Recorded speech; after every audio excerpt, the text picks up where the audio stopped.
May bago kayong aabangan tuwing Sabado ng umaga. Health at Home, pamilya ang bida sa pagpapalakas ng kalusugan. Feeling under the weather? Sa Lifeline, pag-usapan natin ang common illnesses and health issues kasama ang mga health professional.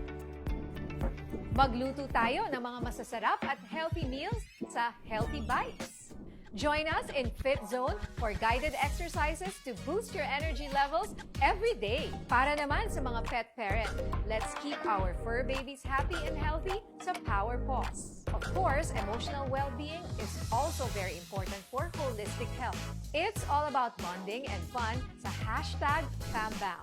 Ito po si Nina Corpus. Samahan niyo po kami para sa simula ng isang healthier and happier lifestyle ng buong pamilya.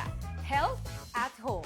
Tuwing Sabado ng umaga, alas 7, dito lang sa People's Television.